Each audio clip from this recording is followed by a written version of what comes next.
안녕하세요. 오늘도 사연 살롱을 찾아주셔서 감사합니다. 저는 저의 삶을 되찾기 위해 결혼 2년 만에 이혼한 30대 여성입니다. 저는 강압적이고 가부장적인 아버지 밑에서 자라 아버지가 원하는 삶을 살았어요. 제 삶을 한마디로 정의하자면 잘못 재단된 맞춤 양복이었어요. 아버지는 제 사이즈를 잘 알지도 못하면서 아버지가 원하는 대로 제 삶을 재단했죠. 그래서 전 공부를 해서 원예학과로 대학을 갔어요. 그리고 졸업 후 아버지의 요구대로 카페와 베이커리를 창업해 운영하고 있어요. 전 아버지 삶의 부속품이었어요. 강압적인 아버지 밑에서 전 힘이 없었어요. 게다가 아버지가 선택해준 제 삶이 비교적 윤택하게 흘러가서 제가 아버지에게 반항할 이유를 찾지 못했어요. 그래서 전 결혼도 아버지가 선택한 남자와 하게 되어요. 저는 도축장에 끌려가는 소마냥 결혼을 했어요.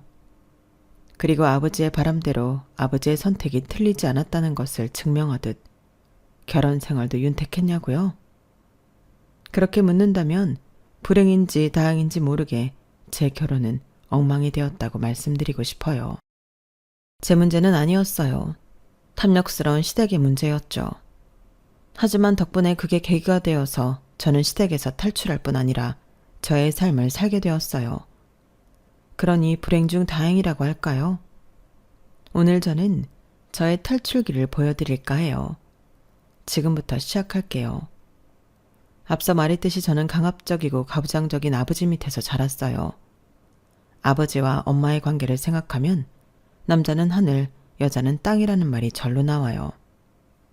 왜냐하면 엄마는 늘 아버지의 시중이었고 아버지는 엄마에게 늘 큰 소리로 이야기했거든요.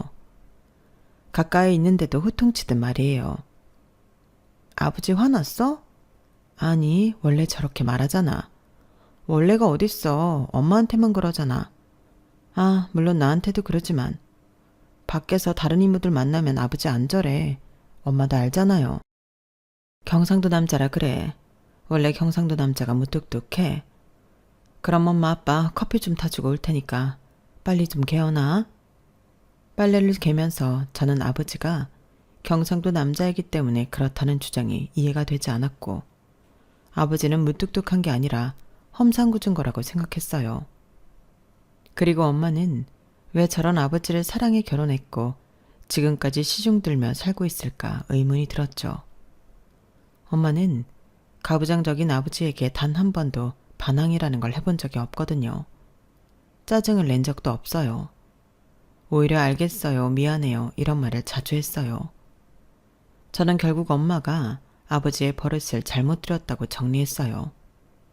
저렇게 받아주니까 아버지가 아직까지도 자기 멋대로 구는 거라고요. 아버지의 시중을 드는 엄마의 모습을 지켜보며 속으로 혀를 찰 때도 있었어요. 엄마 탓이 아닌데 엄마 탓을 하는 못난 딸이었죠. 하지만 그런 생각을 하면서도 저조차 이미 아버지의 시중이 되어 있었어요. 초등학생 때부터 아버지가 식사를 할 때마다 물을 따라드리는 건 기본이었고요. 아버지는 늘 낮잠을 주무시는데 그럴 때마다 이불을 펴드려야 했죠. 그리고 아버지가 커피를 좋아하셔서 자주 드셨는데 그때마다 제가 뭘 하든 간에 아버지에게 커피를 타드려야 했고 아버지에게 전화가 오면 커피를 타서 농장으로 가기도 했어요. 그리고 제가 고등학생이 되니 아버지는 엄마에게 밥 짓는 법을 배우라고 하더라고요. 밥이요? 그래, 언제든 도움이 될 거다. 그러면서 너희 엄마 일도 더 거들고 다 큰 게 집에서 아무것도 안 하면 쓰나? 그것도 여자가 말이야. 어차피 결혼하면 해야 할 일 미리 배운다고 생각해.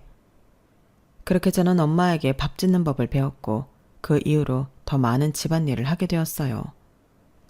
저는 한 번도 학교 생활을 하면서 친구들과 늦게까지 논 적이 없어요. 그리고 야간 자율학습은 아버지가 빼주었죠. 모두 저보고 식사 준비를 거들라고 그랬던 거예요. 말씀 안 드렸지만 저 외동이에요. 외동딸을 보물처럼 아끼지 못할 망정 이렇게 부려먹어도 되나. 저는 그 생각이 들더라고요. 참 아버지에게 서운했어요. 울기도 많이 울었죠. 친딸이 아닌가? 이런 생각이 들기도 했어요. 그리고 제가 엄마에게 이런 기분을 털어놓을 때마다 엄마는 아버지는 원래 그런 사람이니 네가 이해해야 해 라고 하셨어요. 저는 바다처럼 넓은 마음을 가진 사람이 아니에요. 그래서 이해는 평생토록 되지 않았어요. 다만 아버지를 겪으면서 아버지가 평생토록 변하지 않으리란 것을 알았죠. 사람이 변하면 죽는다잖아요. 저는 아버지라고 또 그렇게 되는 건 원하지 않았거든요. 그래서 이게 저에게 주어진 운명이라고 생각했어요. 그러면서 아버지의 언행에 덤덤해졌어요. 그리고 아버지가 저에게 요구한 것들에도 덤덤해졌고요. 그래서 아버지가 늦게까지 공부를 시켜도 고등학교 3학년이 되어 갑자기 원예학과에 지원하라고 엄포를 놓아도 대학에 가고 난 뒤에 장학금을 받지 못하면 집에서 내쫓는다고 협박을 해도 친한 친구가 마음에 들지 않는다는 이유로 친구에게 찾아가 저와 놀지 말라고 억지로 손절을 시켜도 가족 사업을 시작하라며 갑자기 첫 직장을 그만두게 해도 아버지는 그런 사람이니까 받아들였어요. 아버지가 하라는 대로 했죠. 반항은 일치하지 않았어요. 반항을 한다는 건 일종의 성공에 대한 기대가 있다는 건데 저는 전혀 그런 기대가 없었거든요. 오히려 해보기도 전에 낙담했죠. 전 단 한 번도 무언가를 갈망한 적이 없어요.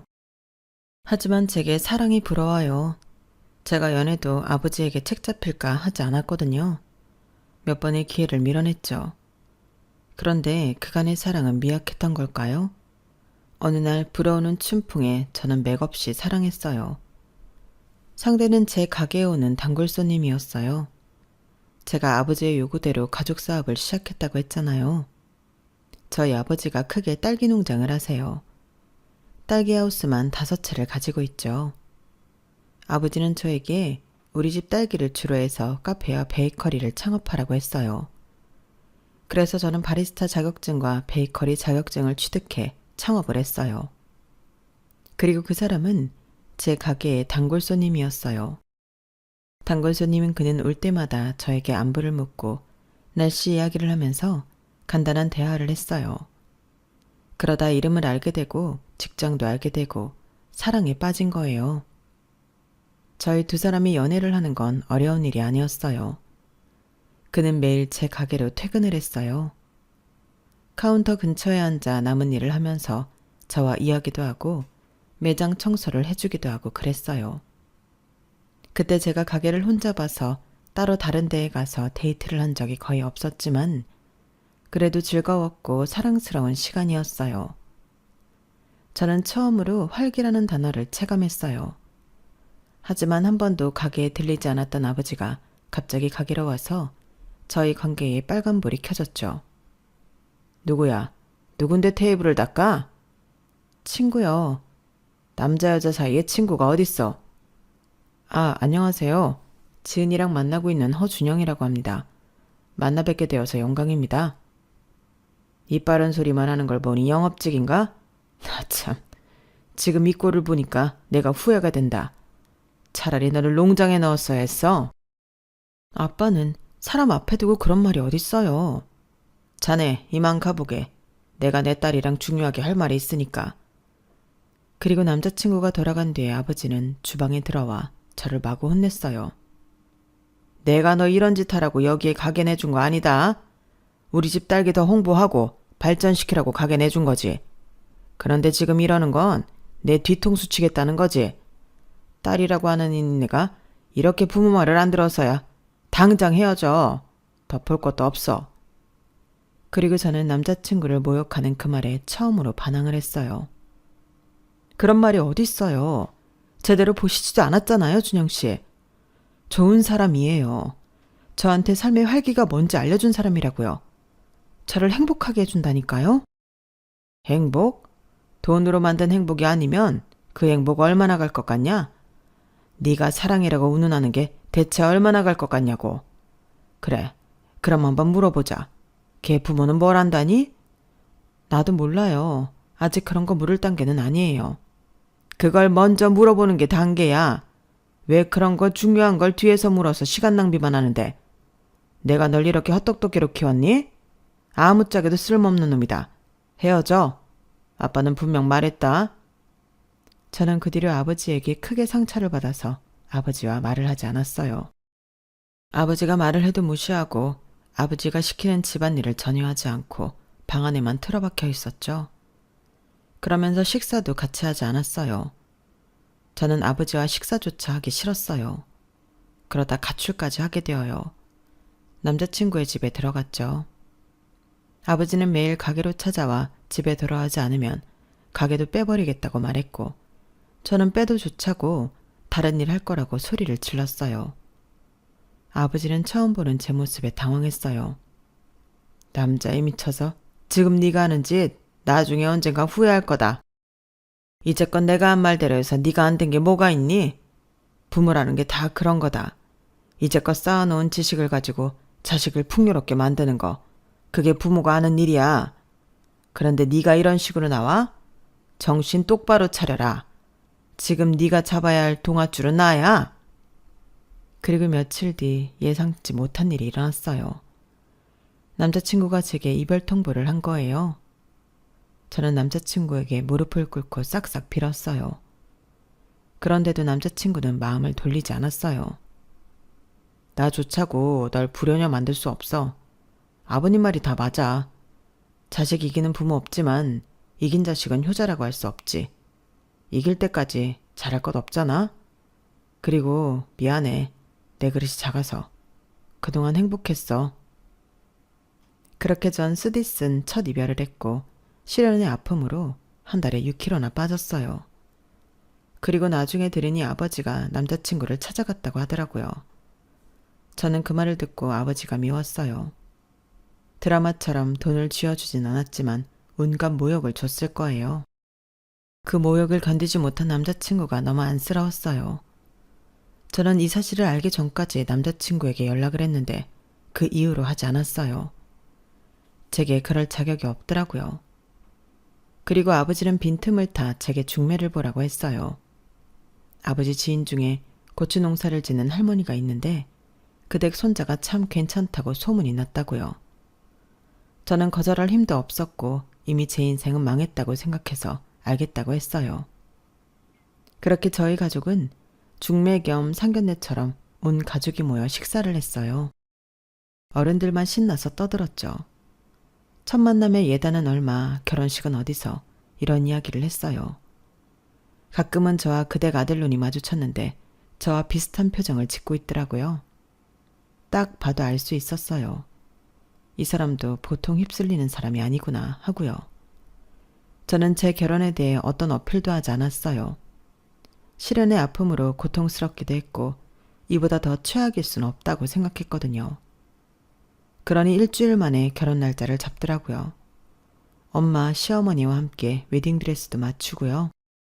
그리고 낯선 남편과 어색하게 웨딩 사진도 찍고 그렇게 결혼을 하게 되었어요. 제 결혼 생활에 대해 이야기하기 전에 잠깐 시댁 이야기를 할게요. 중매를 선 남편의 할머니는 친할머니로 저희 친정이 사는 동네에 사시고 고추 농사를 하세요. 크게 하는 건 아니고 1년 벌어 1년 살 정도로 고추 농사를 한다고 들었어요. 그리고 저희 시아버지는 군무원으로 재직하다가 퇴직 후 시할머니를 돕고 있어요. 시아버지는 형제가 2남 3녀인데 형이 은행원이어서 본인이 고추 농사를 물려받을 거라고 생각하고 있어요. 저희 시어머니는 마트에서 아르바이트를 하시고요. 그전에도 다양한 아르바이트를 하며 생계를 유지했어요. 넉넉하진 않지만 부족하지도 않으려고 그랬죠. 그렇게 남편과 시누이를 키웠어요. 남편은 결혼 당시 인테리어 회사를 다니고 있었어요. 그리고 남편과 3살 터울의 시누이는 3년 전 항공과를 졸업해놓고 있었죠. 시누이는 대기업 항공사에 취업하고 싶어 했어요. 대기업 항공사가 아니면 취업하지 않겠다 했죠. 그래서 제가 결혼할 때 시누이는 무직 상태였어요. 이렇게 말하고 보니 저희 아버지가 왜 저와 남편을 결혼시켰는지 저조차도 의문이 드네요. 고작 이런 남자와 집안과 결혼시키려고 저를 그 사람과 헤어지게 했다니. 하지만 아버지는 한 가지만 봤어요. 사실 아버지도 남편의 집안이 성에 차지 않았어요. 하지만 오직 시할머니만 보고 결혼시킨 거예요. 시할머니의 고추밭과 시할머니가 사는 5억짜리 단독주택, 그리고 옆집이기 때문에 잘 아는 시할머니의 성품을 본 거예요. 시할머니가 동네에서 유명한 여장부거든요. 겉모습만 그런 게 아니라 성격도 시원시원하고 남편과 일찍 사별하고 5남매를 키우며 생활력도 대단했어요. 그리고 아버지와 시할머니는 이모 조카하는 사이였어요. 조금 시간을 거슬러 올라가야 하는데요. 저희 돌아가신 친할머니가 시할머니와 언니, 동생 하던 사이예요. 저희 친할머니도 혼자서 자식들을 키워 서로 유대감이 있었죠. 무척 친하게 지내셔서 어릴 때부터 아버지는 시할머니에게 이모라고 불렀어요. 하지만 그 당시는 이렇게 친밀하지 않았어요. 사이가 돈독해진 건 저희 시할머니가 돌아가신 이후부터예요. 저희 친할머니가 아버지가 제대를 하고 얼마 안 돼서 갑자기 돌아가셨어요.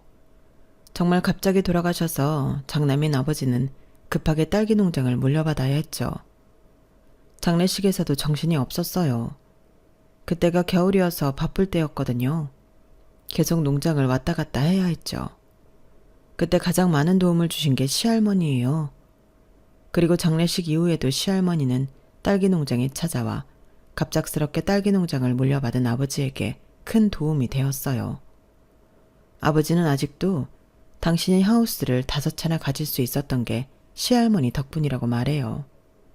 그래서 제 결혼 상대를 찾을 때 시할머니에게 적당한 사내가 없냐고 물었고 시할머니는 자기 손주는 어떠냐고 되물어보셨어요. 아버지는 시할머니의 아들, 그러니까 저희 시아버지가 당신 수준에 맞지 않는다는 걸 알았어요. 하지만 시할머니의 농장을 물려받으면 어느 정도 수준이 맞지 않을까 해서 중매를 결정한 거예요. 그리고 솔직히 아버지는 급하셨겠죠. 제가 또 야반도주라도 할까봐 두려웠을 거예요. 왜 이렇게 지은이 결혼을 서둘러? 이모는 몰라도 그 집안에 성이 안 찬다며. 군무원이라 그랬나? 게다가 곧 퇴직한다며. 하나밖에 없는 딸이야. 조금 신중해도 되잖아요. 지금 내가 신중하지 않다는 거야? 남편이 하는 일에 이러쿵저러쿵 하는 거 아니야. 그리고 지금 신중하게 고르면서 시간 보낼 여유가 있어? 하나밖에 없는 딸이 지금 저 모양인데 쟤 저러다 정말 쪽팔린 집안에 시집간다고. 전에 만났던 그놈은 집에 돈도 없고 배포도 없고 영 아니었다는 거 당신도 알잖아. 이러니 내가 이러지 않고 배겨? 또 단식 투쟁하고 야반도주하고 그 꼴 다시 못 봐. 저렇게 나사 빠져있을 때 결혼시켜야 돼. 그렇게 저는 결혼을 해서 3살이나 어린 남편과 내외하며 결혼 생활을 했어요. 제 결혼 생활을 말씀드릴까요? 일단 저희 부부는 각방을 썼어요. 서로 부모님들에게 이 사실을 들키지 않기 위해 안방에 킹사이즈 침대를 두었지만 같이 누워본 적은 단 한 번도 없어요. 저희는 각자의 서재에 있는 싱글 사이즈 침대에서 잠을 잤어요. 그리고 식사도 같이 하지 않았어요.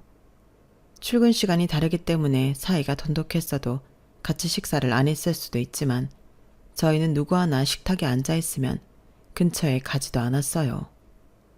그리고 웬만하면 서로에게 말을 걸지 않았고 이야기를 해야 한다면 존댓말을 했어요. 호칭은 저기라고 하거나 있잖아요 라고 말문을 열었죠. 그러니 저희는 부부가 아니라 하우스메이트에 가까웠어요. 그래도 남편은 친정에 잘 하더라고요. 시댁에 어색하게 구는 제가 민망하고 부끄러울 정도로 남편은 친정에 잘했어요. 사근사근 말도 예쁘게 하고 항상 친정에 작더라도 선물을 사들고 갔어요. 그리고 저희 부모님이 뭘 하면 즉시 반응해서 자기가 하려고 했어요. 며느리처럼 굴었어요. 친정에서 뭐라도 하려고 했죠. 심지어는 딸기 일을 돕기도 했어요. 그러니 제가 안 부끄럽고 배기겠어요? 저는 시댁에서 그렇게 살갑게 하지 않았거든요. 어쩌면 불편해 보였을 수도 있어요. 제가 표정을 잘 못 숨겨서요. 저는 남편이 친정에 하는 모습을 보고 많이 반성했어요. 그리고 이왕 이렇게 된 거 나도 잘해보자 싶어 남편을 흉내냈죠. 그리고 아버지는 남편을 꽤나 마음에 들어했고 남편이 농사일을 돕는 모습에 흡족해했어요. 그래서 남편의 차를 바꿔주었죠. 외제차로요. 그리고 아버지는 남편에게 자기 밑에서 일을 배워보라고 했어요. 회사는 하나의 기계고 직원은 부속품일 뿐이야. 그것보다 내 밑에서 일하면서 나중엔 자네가 자네의 방식대로 꾸려나가라고. 남자라면 그 정도 배짱은 있어야지. 남편은 고민을 하더니 시댁에서 적극 찬성하는 바람에 사표를 쓰고 딸기 농장에서 본격적으로 일을 배우기 시작했어요. 그리고 신우이는 제가 운영하는 카페에서 점장으로 일하게 되었어요. 제가 신우이가 항공과에서 졸업하고 무직 상태라고 말씀드렸죠. 제가 일자리를 주기 전까지도 마찬가지였어요. 무직 상태였고 계속 대기업 항공사가 아니면 취직하지 않겠다고 했죠. 하지만 취직 준비는 무슨 아르바이트도 하지 않았어요. 신우이는 시부모님에게 카드를 받아 흥청망청 쓰며 집에 처박혀 있거나 친구들과 놀다 들어오기를 반복했죠. 그게 시부모님이 안쓰러웠나 봐요. 우리 딸이 참 영리한 애인데 학교 다닐 때도 성적이 좋았어. 그런데 자꾸 떨어지니까 자신감을 잃나 봐. 이젠 준비도 안 하는 것 같아. 그래서 그런데 세아가 네가 우리 딸 좀 써줄 수 있겠니? 카페에서 무슨 일이어도 좋으니까 좀 시켜줘. 제가 어떻게 아가씨랑 같이 일을 해요. 아가씨한테 뭐 하나라도 시키겠어요? 시켜야지. 네가 사장인데. 그래도 괜찮아. 나는 다 이해해. 호랑이도 제 말하면 온다고 저기 오네. 지훈아, 너 이제 앞으로 새언니 가게에서 일해라. 언니가 너 시켜준대. 그럼 나 사장 되는 거예요? 얘 좀 봐. 사장은 무슨 사장이야. 그건 천천히 생각하고 일단 아르바이트부터 시작해야지. 안 그래, 세아가? 제가 일단 생각을 좀. 믿을 사람은 가족밖에 없어. 생팍 모르는 남보다 가족한테 맡기는 게 낫지. 생각은 무슨. 아버지한테 상의를 하고 말씀드릴게요. 어머, 너 그거 네 가게 아니니? 왜 사돈어른한테 물어봐야 해? 아르바이트 뽑을 때도 그러니? 아니죠. 아르바이트 뽑을 땐 그러지 않죠. 제가 다 결정해요. 하지만 이번 일은 아버지에게 여쭤봐야 할 것 같아서. 아니, 솔직히 그게 나름 거절의 표현이었어요. 어떻게 신우이랑 일을 해요? 하지만 시부모님은 제 의도를 알아차리지 못하는 건지 알아차리려 하지 않는 건지 계속 신우이를 꽂아달라고 하더라고요. 그리고 아버지에게 말하니 아버지는 흔쾌히 그렇게 하라고 했어요. 그렇게 해. 가족끼리 당당하게 뭉치면 좋지 뭘 그래? 그리고 너도 참 인정이 없다. 사돈 아가씨가 안쓰럽지도 않아? 그거 다 삐뚤어진 거야. 요즘 취업시장이 어떻게 되려고 그런 인재를 못 알아차리는지. 저번에 보니까 유독 예쁘고 그렇더만. 승무원이면 예쁘면 장땡 아니야? 그럼 아르바이트부터 시작하라고 할게요. 뭐? 아르바이트? 너는 참 왜 이렇게 인색하니? 그리고 사돈 아가씨한테 아르바이트부터 시작하라고 하면 내가 뭐가 돼? 내 결정에 먹칠당하는 건 내 얼굴이야. 바로 점장으로 둬. 아니면 매니저로 두든지. 그렇게 해서 신우이는 제 카페의 점장이 되었어요. 물론 하는 일은 아르바이트 수준이었죠. 그래서 제가 하는 일엔 변함이 없었어요. 카페도 살피고 베이커리도 살피고 바빴죠. 그리고 저희 아버지는 남편이 마음에 들어서인지 시댁에 굉장히 잘해주셨어요. 결혼을 하고 첫 명절이었는데요. 저에게 샤넬 가방과 롤렉스 시계를 주더니 시부모님에게 가져다 주라고 하더군요. 그리고 시누이에게는 프라다 지갑을 선물하셨어요. 시부모님과 시누이는 껌뻑 넘어갔죠. 그 후엔 시부모님 생신이 있었는데 그땐 용돈을 주라며 아버지가 100만 원씩 줬어요. 저는 저와 남편이 드릴 용돈을 합쳐 150만 원을 각각 드렸죠. 그때도 얼굴이 붉어지실 정도로 좋아하더라고요. 그리고 시부모님이 시할머니가 사시던 집에서 이사를 할 땐 아버지가 돈을 보태셨어요. 시부모님이 아파트로 들어간 게 아니라 땅을 사고 집을 올렸는데 거의 집값 수준의 돈을 주었죠. 그런 이유로 시부모님은 저를 귀하게 대했어요. 저는 시댁에서 설거지를 해본 적이 없어요. 그리고 제사 때는 거들기만 할 뿐 제대로 제사상을 차리지 않았죠. 그런데 결혼한 지 1년이 지나 저희 친정아버지가 대장암 말기 판정을 받으세요. 예상하지 못한 일이어서 저희 가족뿐 아니라 시댁 식구들도 놀랐죠. 저와 엄마는 아버지를 케어하는데 시간을 다 보내야 했어요. 카페 일이 좀 능숙해진 시누이에게 맡기고 베이커리는 믿는 직원에게 맡겼어요. 엄마도 딸기 농장을 남편에게 맡겼고요. 그러면서 입원을 하지 않겠다는 고집스런 아버지를 케어하고 병원에 모셔다 드리고 했어요. 정말 정신없는 1년이었죠. 그런데 시댁에서는 저희 아버지가 아픈 와중에도 명절 선물, 생신 용돈을 기대하고 있었어요. 저희 친정 식구들은 정말 정신이 하나도 없어서 명절이 뭐예요? 생신이 뭐예요? 오늘이 월요일인지 수요일인지도 몰랐는데요. 그러니 대놓고 실망하더라고요. 아무리 사돈어른이 아프시지만 가족 행사는 치러야 하지 않니? 오지도 않고 전화도 없고 병원도 명절엔 쉬지 않아. 세상이 말세야 말세. 사돈어른도 그렇게 안 봤는데 시야가 좁으시네. 그리고 시누이와 남편이 혼자 일하는 것을 못마땅하게 생각했죠. 그래서 이제 아버지가 아프고부터 저에게 일을 시키더라고요. 설거지를 하라고 눈치를 줘서 설거지를 하기 시작했고요. 제사뿐 아니라 단순한 식사 자리에도 은근슬쩍 뒤집개와 같은 조리도구를 쥐어주었어요. 그리고 저보고 일을 못한다며 구박을 했죠. 언니는 카페에서는 잘만 하면서 여기서는 왜 그래요? 배운 적 없어요? 그러게, 야물딱지낸 줄 알았는데 완전 잘못 봤구나. 거기 탄다! 불 앞에서는 딴 생각을 하면 안 되지. 그리고 시댁 식구들은 제가 시누이와 남편을 혹사시킨다고 생각했어요. 우리 아들이랑 딸은 언제까지 혼자 일을 해야 해? 아주 힘들다고 난리야. 특히 우리 지은이는 집에 들어오기만 하면 잠만 잔다니까? 뭘 먹지도 않고. 쟤 살 빠진 것 좀 봐. 너는 느끼는 것도 없니? 아무리 네 아버지가 아프지만 산 사람은 살아야지. 산 사람이요? 저희 아버지 아직 살아계신데요. 대장암이라며 그것도 말기. 그거 손 못 쓴다더라. 너도 마음의 준비해. 저는 그 말을 듣고 무조건 아버지를 살려내야겠다고 생각했고 다시는 시댁에 갖다 바치지 않겠다고 다짐했죠. 하지만 하늘은 제 편이 아니었어요. 아버지는 1년 동안 아프기만 하다가 돌아가셨어요.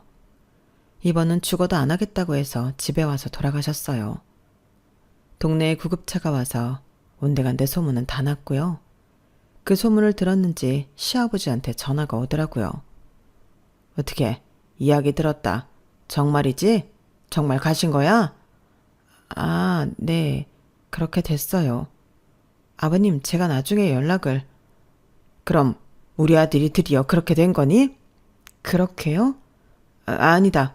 그래, 아무튼 잘 치르고 와라. 우리는 꼭 안 가도 되지? 조의금은 하마. 그리고 옆에 있던 남편도 전화 중이었는데요. 시어머니인 것 같았어요. 알겠어요. 알았다니까. 보고 갈게요. 저는 무슨 일인지 묻고 싶지도 않았어요. 그리고 장례식을 준비했어요. 아버지가 분홍이었다 보니 손님들이 많았어요. 저는 슬픈 것도 뒤로 한 채 사람들을 상대했죠. 시아버지는 조의금으로 10만 원을 보냈더라고요. 나머지 식구들은 조의금을 보내지도 않았고요. 별로 신경 안 썼어요. 기분이 썩 유쾌하지도 않았지만요. 그런데 조심스럽게 남편이 제게 와서 잠깐 집에 간다는 거예요. 손님이 이렇게 몰렸는데 말이에요. 갑자기요? 급한 일 있어요? 뭐 그런 건 아닌데 제가 꼭 필요하지도 않잖아요. 제가 아는 분들도 한 명도 없고. 뭐 필요한 거 있으면 말해요. 들러서 가져올게요. 들려요? 집에 간다면서요? 아, 본가요. 잠깐 오라고 해서. 저는 내심 서운했지만 그러기엔 저희가 제대로 된 부부 사이는 아니라고 생각해서 남편을 보냈어요. 그리고 1시간 뒤에 제 휴대폰으로 사진 몇 장이 날라왔어요. 시댁이었어요. 풍선이 창문에 마구 붙어있고 부잣길만 걷자라고 적힌 플랜카드가 있었죠. 그리고 제 베이커리에서 산 케이크가 있었고 갖가지 음식들이 있었어요. 술도 있었고요. 이게 뭐냐고 남편에게 물었어요. 그런데 남편은 보고도 답장을 안 했어요. 제가 전화를 했어요. 주변이 시끄러웠어요. 이거 뭐예요? 잠시만요. 이거 뭐냐니까요. 제가 다급하게 물은 뒤에 시어머니의 목소리가 들렸어요. 우리 아들. 세상에 우리 아들 복도 많지. 어떻게 그런 재산을? 그게 뭐 내 재산이에요. 아들아, 너 후계자로 키운 사람이 지금 죽었어. 그럼 뭐야? 네가 물려받는 거야. 그 어마어마한 딸기 농장을. 좋아해도 모자랄 판에 표정이 그게 뭐니? 파티야, 즐겨. 그리고 술잔이 부딪히는 소리가 들렸고 시댁 식구들이 흥얼흥얼 노래를 부르며 이제 돈방석에 앉았다고 이야기하는 소리가 들렸어요. 딸기하우스 한 채 이만큼 번다니까? 5채면 억소리 나게 벌게 생겼네. 어깨춤이 절로 난다. 저는 전화를 끊었어요. 너무 열이 받아서 숨이 제대로 안 쉬어지더라고요. 그리고 전 상복을 입은 채로 시댁으로 달려갔어요. 한 군데 들렀다가 갔어요. 제 베이커리에 들러 딸기잼이 가득 든 빅토리아 케이크를 가져갔죠. 시댁 현관문을 두드렸어요. 그러니 시아버지가 문을 열어주더군요. 술 냄새가 진하게 났어요. 열이 받더군요. 저는 신발을 신고 거실로 가서 주변을 살폈어요. 풍선에 플레잉카드, 케이크에 각종 음식들. 정말 파티를 하고 있더군요. 저는 케이크를 꺼냈어요. 거지되는 거 축하드려요. 그러면서 빅토리아 케이크를 식탁에 던졌죠. 퍽 소리가 나더니 딸기잼이 주르륵 흘러 음식을 덮었어요. 어때요? 나름 댁들 미래 같은 걸 사왔는데. 이게 무슨 짓이야? 갑자기 쳐들어와선. 그리고 뭐? 거지? 이 케이크가 우리의 미래라고? 뭔 생뚱맞은 소리야. 그리고 저는 식탁을 뒤엎었어요. 그리고 창문으로 가 풍선을 터뜨리고 플랜카드를 찢었죠. 그리고 안방으로 가서 샤넬 가방과 롤렉스 시계를, 그리고 시누이의 방에 가서 프라다 지갑을 가져왔어요. 그리고 부엌 칼로 하나하나 찢고 망가뜨렸죠. 시부모님과 시누이가 경악을 했어요. 소리를 지르면서 찢어진 자네들을 끌어모았죠. 그리고 눈물을 뚝뚝 흘리며 저에게 욕을 했어요. 이게 무슨 짓이야? 내 첫 명품 가방에 대체 무슨 짓이냐고? 악독한 것 같으니라고. 미친 것 같으니라고. 악독하다뇨. 어떤 자식이 자기 아빠 죽었다고 파티하는 시댁을 가만히 두죠? 미쳤다고 내가 가만히 두겠어? 이제껏 부자놀이 한다고 즐거웠죠. 자식 하나 팔아서 부자놀이 한다고 얼마나 즐거웠겠어. 너도 즐거웠지? 누가 너같이 겉모습만 믿고 나대는 일을 점장으로 써주겠어. 그런데 어쩌나? 이제 내가 빈털터리로 만들 건데. 나도 좋아서 우리 아버지가 퍼주는 거 가만히 내버려둔 거 아니야. 뭐가 좋다고? 뭐가 예뻤어? 노블레스 오블리주라고 알죠? 불쌍한 사람들한테 부유한 사람들이 베푸는 거 말이에요. 난 그렇게 생각했을 뿐이에요. 그러니까 댁들한테 이런 것들 어울리지도 않는다고. 곧 체할 거라고. 뭐? 너 말 다 했어? 뭐 얼마나 대단한 부자라고 그런 소리를 해? 댁들보단 잘 살죠. 알잖아. 그러니까 나한테 살살 기었던 거잖아.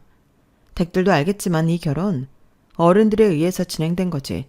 나와 댁 아들은 의견은 전혀 없었어. 우린 봉사한 거야. 나는 아버지를 위해서, 그리고 댁 아들은 댁들을 위해서 봉사한 거라고. 그런데 이제 그 봉사활동은 끝났어. 이제 참는 것도 끝났다고. 이혼할 거예요. 이혼? 그래, 할 수 있으면 해봐. 어차피 해봤자 재산 분할하면 일부는 우리 것이라고? 웃기는 소리 말아요. 유산은 재산 상속 목록에 포함되지도 않아. 댁 아들도 서류상으로 후계자라는 증거 없고 단순 노동자일 뿐이야. 그리고 이 댁 아들이 유언 얘기는 안 했나 봐? 모든 재산은 내 이름 아래에 있어. 이혼할 거고 댁 아들과 딸은 이제 실직자야. 제가 그렇게 말하자 시부모님과 시누이는 세상을 잃은 것처럼 멍하게 절 쳐다봤어요. 저는 쐐기를 박았죠. 그리고 마지막으로 이 집도 재산분할 목록에 포함될 거예요. 이 집 올릴 때 우리 아버지가 준 돈 입금 내역 있고 돈 보내고 나서 뭐라고 문자 했는지 알죠?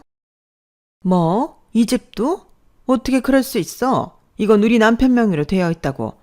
대체 우리가 뭐라고 했는데 그래? 분명히 그랬어요. 본인들 죽으면 우리 보고 살라고요. 돈 줘서 고맙다고. 그건 우리 부부의 공동재산 형성의 일환이라는 걸 증명하고요. 혀우 같은 년, 언제부터 이럴 생각이었던 거야? 너 처음부터 이럴 생각이었어? 아니, 그쪽들이 이렇게 치사하고 음침하게 굴지 않았더라면 난 가족이 되었을 거예요. 그리고 아마 위자료는 제가 많이 받을 겁니다. 왜? 위자료도 받아가겠다고? 당연하죠.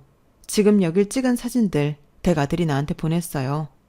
난 정신적 충격을 받았으니 이것도 증거로 제출할 겁니다. 그러니 법정에서 뵙죠. 시아버지는 제 손을 붙잡고 저를 못 가게 했어요. 이렇게 하시면 감금했다고 날 거예요. 제가 그렇게 말하는데도 시아버지는 제 손을 놓지 않고 취소하라고 소리를 질렀어요. 그러자 남편이 제게와 시아버지에게서 저를 떼어냈죠. 그만하세요. 그냥 이 사람이 하라는 대로 당하세요. 저도 빈털터리로 이혼 당할 테니까요. 우리 잘한 거 아무것도 없잖아요. 솔직히 저 팔아서 이것저것 받으며 좋았던 것도 맞고요. 선물, 돈, 심지어 지훈이는 직장까지 얻었다고요. 어머니는 이 사람한테 용돈 받으니 그렇게 오래 해오던 아르바이트 그만두셨잖아요. 그리고 편하게 지냈잖아요. 그런데 저희는 이 사람 어떻게 대했죠?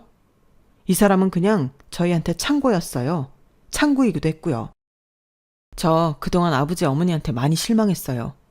장인어른 장모님 앞에서 바닥에 닿도록 인사하고 선물이나 용돈 받으면 속 없는 사람처럼 좋아하고 장인어른 아파서 그간 받던 것들 받지 못하니 괜히 이 사람한테 승질내고 정말 쪽팔렸어요. 예, 너 지금 무슨 말을 하는 거니? 그래서 일부러 사진 보냈어요. 이 사람 성격을 제가 잘 모르지만 자기 아빠 죽었는데 파티하는 시댁 사람들 보면 누구든 못 참을 테니까. 그래서 불렀어요. 그리고 다행히 망쳐졌네요. 바로 코앞에 오아시스가 있는데 지금 네가 일을 망친 거야. 그건 아니? 제 일을 망친 건 언제나 아버지 어머니셨어요. 전 이렇게 살고 싶지 않았어요. 늘 말했잖아요. 음악이 하고 싶다고. 그런데 취직하라고 직장 다니라고 안정적으로 살라고 아버지 어머니가 그랬잖아요. 음악 한 곡도 편하게 못 듣게 하셨잖아요. 결혼도 마찬가지고요. 전 결혼 같은 거 안 하고 싶었어요. 아버지 어머니처럼 살까봐 죽어도 안 하고 싶었다고요. 그게 무슨 소리냐. 일단 이리 와. 이리 와서 새아가한테 사과하자. 이젠 사과하시라고요. 아까까지 있는 욕 없는 욕 다 했으면서 무슨 사과예요. 그냥 망하세요. 빈털터리로 사세요. 그러면서 남편은 제 손을 잡고 시댁을 나왔어요. 그리고 저를 차에 태웠죠. 장례식장으로 가면 되죠? 그리고 저희는 장례식장에 도착했어요. 오는 길에도 도착을 해서도 남편이 아무 말도 안 하더라고요.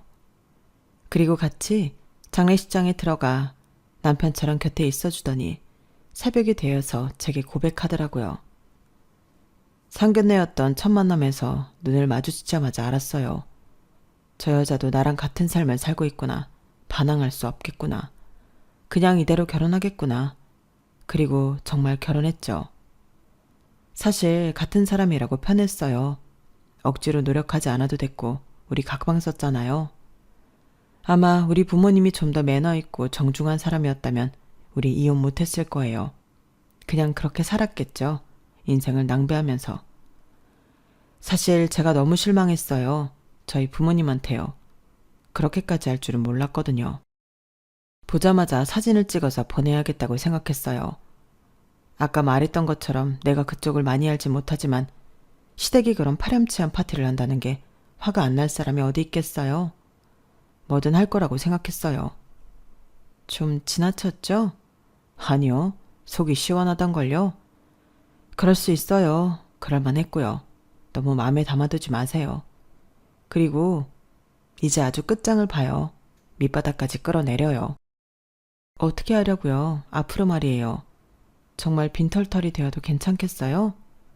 괜찮아요. 원래 내 몫이 아니었잖아요. 그래도 덕분에 좋은 차 타봤어요. 항상 장인어른한테는 감사해요. 물론 장모님도요. 우리 아빠 그렇게 좋은 사람 아니에요. 날 봐요. 이렇게 살고 있는데 뭘. 저한텐 좋은 분이었어요. 하는 만큼 인정해 주시는 정직한 분이었고요. 정말 어떻게 하려고 그래요? 정말 아까 했던 말처럼 해도 돼요? 돼요. 그렇게 해요. 그리고 나는 이제 우리 가족한테서 멀리 벗어날 거니까 뭐든 할 수 있지 않겠어요? 그리고 이런 말을 내가 해도 될지 모르겠지만 뭔데요? 진짜 사랑을 찾아요. 저 봤어요. 우리 결혼식 때. 우는 남자 봤어요. 네? 무슨 사연인지 전 모르지만 아직도 기다릴지도 모르잖아요. 정말 사랑했다면.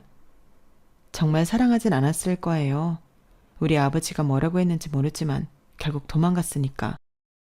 그래도 장인어른이 무슨 말 했는지 대충 감은 오잖아요. 그쪽이라면 그런 이야기 듣고 헤어지지 않을 수 있어요?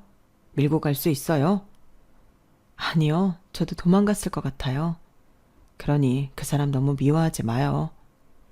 남편은 제게 용기를 줬고 장례식이 끝날 때까지 제 곁에 있어줬어요. 그리고 시댁 식구들에게 제게 말한 대로 소송은 진행되었어요. 저는 시댁 식구들에게 호언장담한 대로 모든 증거를 법원에 제출했어요. 그래서 유산은 지켜졌고 시부모님의 주택은 다른 사람에게 팔렸어요. 그리고 전 시부모님의 악행이 인정되어 많은 위자료를 받았죠. 생각보다 많이 받았어요. 판결을 듣고 시부모님은 법원이 떠나가라 울더군요. 저는 속이 다 시원했어요. 그리고 재판이 끝나고 엄마가 제게 사과했어요. 지은아, 미안하다. 엄마가 곁에서 그래도 결혼만큼은 네 선택대로 하게 뒀어야 했는데 엄마가 너무 약했어. 그래도 아버지는 널 사랑했다. 네가 잘 되길 바라서 그랬던 거야. 그러니 너무 미워하지 말아라. 전 고개를 끄덕였어요. 그리고 엄마를 안아주었죠. 누군가 아버지가 밉냐고 제게 묻는다면 밉죠. 저를 이렇게 만든 사람이 아버지니까요. 하지만 아버지가 저를 사랑했다는 것, 그걸 부정하진 않아요. 단지 방식이 잘못되었을 뿐이죠. 솔직히 아버지에 대한 미움보다 아쉬움이 많이 남아요. 더 투쟁해 볼 걸, 더 싸워 볼 걸. 이런 생각이 이제서 비로소 들었거든요. 그래서 다음 생에도 제가 아버지 자식으로 태어난다면 그땐 단호하게 말하고 아버지와 제대로 된 투쟁을 할 거예요. 그리고 제가 만들어가는 제 삶도 틀리지 않다는 걸 보여드릴 거예요. 저는 아쉬움을 한가득 안고 법원에서 나왔어요. 그리고 며칠 뒤 전 남편에게 위자료로 받은 돈을 모두 보냈죠. 그러자 전 남편에게 곧장 전화를 하더라고요. 뭐냐고 물었어요. 그동안 3살 많은 누나랑 살아줘서 고맙다고요. 그래서 보냈어요. 집에서는 좀 벗어났나요? 뭐든 해봐요. 뭘 하든 응원할게요. 정말 고마웠어요. 그래도 지환 씨가 좋은 사람이어서 숨 막히지 않았어요. 전 남편은 웃으며 전화를 끊었고 자기도 저를 응원한다고 고맙다고 하더군요. 그리고 저를 누나라고 불렀어요. 그렇게 저희는 가끔 만나 서로 응원하는 사이로 남았어요. 그리고 딸기 농장은 같이 원약과를 넣은 친척 오빠가 투입되어서 세 가족이서 운영했어요. 카페와 베이커리도 그대로 있고 나중에 여유가 생기면 2호점을 낼 생각이에요. 그리고 소문을 들어보니 시부모님은 시할머니 고추밭에서도 완전히 쫓겨났어요. 집도 잃고 직장도 잃어서 일단은 급한 대로 친척집에서 살고 있어요. 시누이는 결혼을 했어요. 다른 지역 과수원을 하는 집 아들과 결혼을 했더라고요. 또 중매인 것 같아요. 사람은 역시 고쳐서 쓰는 게 아니라니까요. 그리고 저는 용기를 내서 그 사람에게 연락을 했어요. 그리고 이번 주에 만나기로 했어요. 금요일에 만나기로 했는데 그날이 벌써부터 기대가 되고 떨려요. 이제 앞으로 제 인생은 제가 주무르고 만들어서 살려고요. 여기까지가 제 사연입니다. 여러분들도 혹시 누군가에 의한 삶, 수동적인 삶을 살고 있다면 감히 말씀드려요. 용기를 내라고요. 저도 했으니 여러분들도 용기를 내실 수 있을 거예요. 우리 당당하게 살아요. 행운을 빕니다. 여러분, 사연 댓글에 응원과 현명한 조언 부탁드려요. 좋아요와 구독은 저에게 큰 힘이 됩니다. 오늘도 좋은 일 가득하세요.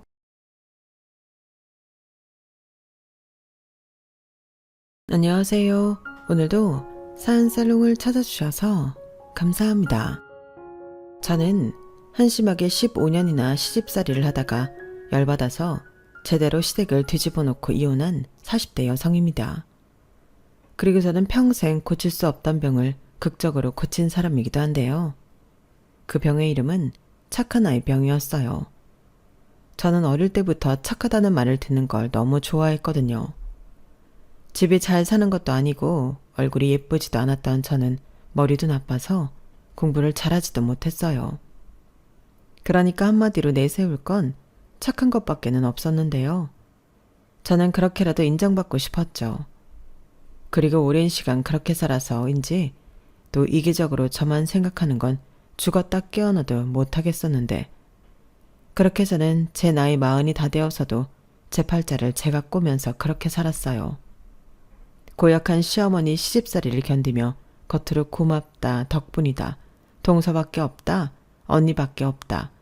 이딴 말이 다 입에 발린 거짓말이라는 걸 알면서도 그런 말들이 듣기 싫지 않았는데 나중에 이렇게 제가 제대로 뒤통수를 맞을 거라고는 생각도 하지 못했죠. 그리고 그때 제대로 현실 파악을 하게 됐는데요. 착한 건 어릴 때 보던 동화책처럼 복을 받는 게 아니라 세상 천지 제일 만만한 호구라는 걸 깨닫게 되었어요. 저는 그동안 좋은 게 좋은 거라고 싫어도 참고 좋아도 참으며 남을 위해 희생하고 살았는데 그게 결국은 나 좋은 일이 아니고 남 좋은 일만 하는 헛짓거리더라고요. 그래서 그동안 당하고 산 거 제 손으로 제대로 분풀이하고 이혼했는데요. 지금부터 그 사연을 저도 써보고 싶어 이렇게 사연을 신청하게 되었어요. 비록 재주가 미천해서 글을 멋지게 쓸 수는 없겠지만 끝까지 제 사연을 들어주셨으면 좋겠습니다. 저는 집안 형평상 대학은 가지 못했어요. 그래서 고등학교 졸업 후 바로 취업을 해서 꽤 오랫동안 한 회사를 다녔는데요. 감사하게도 그렇게 들어간 회사가 저에게 너무 좋은 곳이었어요. 회사 규모는 작은 곳이었지만 더없이 좋은 곳이었거든요. 저는 그곳에서 사무 보조 일을 했는데요. 사장님도 그렇고 모든 직원분들이 가족처럼 잘 지내는 곳이었어요. 그리고 그때 저를 예뻐해 주시던 과장님의 소개로 빌어먹을 남편을 만났는데 그렇다고 남편을 소개해준 과장님을 원망하진 않습니다. 과장님이 저희 시댁 상황을 다 알지 못하셨을 테니까요. 그리고 어찌됐든 결정은 제가 한 것이었고 소개받을 당시 남편의 조건은 제가 감히 엄두도 내지 못할 상황이었는데 아마 과장님은 그런 면만 보시고 저에게 남편을 소개했을 거예요.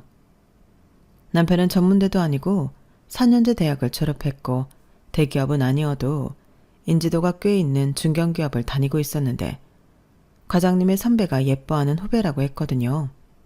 게다가 집도 저희 집보다는 형편이 좋았는데 위로 형이 하나 있고 밑으로 여동생, 남동생이 있는 형제 많은 집안의 차남이었죠. 게다가 키도 그렇고 생긴 것도 꽤 괜찮았는데요. 원래 제가 안경 끼고 지적인 남자를 좋아했거든요. 그리고 남편은 말도 그럴싸하게 잘하는 편이어서 제가 반했는데 남편은 제가 순하고 착해서 좋다고 했었죠. 은영 씨는 요즘 여자들이랑은 다른 것 같아요. 요즘 여자들 좀 자기 멋대로 하는 경향이 있는데 저는 그게 좀 별로거든요. 물론 제가 마초라서 순종적인 여자를 좋아한다 그런 건 아닌데 사람들한테 함부로 하고 막 휘두르려는 타입은 별로라. 근데 은영 씨는 안 그러는 것 같네요. 딱 좋아요. 이렇게 말하는데 순진해서 저는 그 말이 제 칭찬인 줄 알았어요. 어릴 때부터 착하다, 순하다, 성실하다 이런 말은 자주 들었는데 호감 있는 남자한테 들으니 그런 말도 꽤 달콤하게 들렸던 것 같아요. 그렇게 3년 조금 안 되게 연애를 했고 저희는 결혼을 했는데요. 결혼을 준비하면서 시어머니 때문에 많이 힘들었어요. 시어머니는 제가 고졸이라는 이유로 결혼을 반대하셨는데 시아버님이 허락을 해주셔서 결혼을 하게 된 거였거든요. 그리고 저는 결혼을 제가 잘하면 시어머니가 저를 예뻐해 주실 거라고 생각했는데 네, 제가 멍청한 생각을 했어요. 저 싫다고 하는 시어머니 자리는 냅다 걷어차고 그 결혼을 하지 말았어야 맞았죠. 하지만 저는 제가 언제 이런 남자를 만나 결혼을 하겠나 이런 한심한 생각을 했었고 앞으로는 내 할 탓이라고 생각하며 결혼을 감행했는데요. 시집살이는 이미 예견된 제 미래였죠. 참고로 저희 시어머니는 성격이 정말 지랄 맞거든요. 오죽하면 그 동네에서 30년 가까이 사셨다고 했는데 커피 한 잔 같이 마실 동네 친구가 없으시더라고요. 그리고 저희 남편도 그랬지만 자식들이 별로 부모를 생각하는 마음이 없었는데 남편이 전에 그랬어요. 나는 어릴 때 별로 우리 엄마가 정을 안 주고 키워서 그런가? 별로 집에 잘해야겠다는 생각이 없어. 아마 그건 나만 그런 게 아닐걸? 다 자업자득이지. 이렇게 말을 했었어요. 그러고 보니 제가 시집을 가서 보니 남편 말처럼 집에 정을 두는 자식은 보이지 않았는데 그나마 유일한 딸인 신우가 상황에 맞춰 자기 필요할 땐 시부모님에게 알랑방귀를 끼는 것 같긴 했어요. 그러니 시부모님은 자식을 넷이나 두고도 제대로 된 효도를 받지 못했는데 그땐 왜 그게 저에겐 기회라고 생각했는지 제가 잘해드리면 특히 시어머니가 저를 좋아할 거라고 쉽게 생각했어요. 하지만 시어머니는 그런 저를 이용만 할 뿐 진심으로 아껴주시고 예뻐해 주신 적이 없었는데 당신 필요할 땐 꼭 저만 부르셨죠.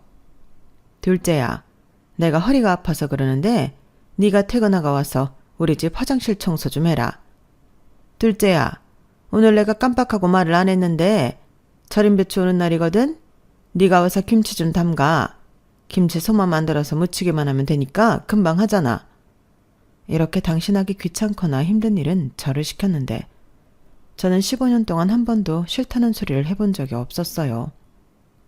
처음엔 시어머니의 그 말을 믿었고 나중엔 저 양반 또 저러네 하면서 그냥 했는데 습관이라는 게 무서운 거더라고요. 그냥 제가 하는 게 속이 편했어요.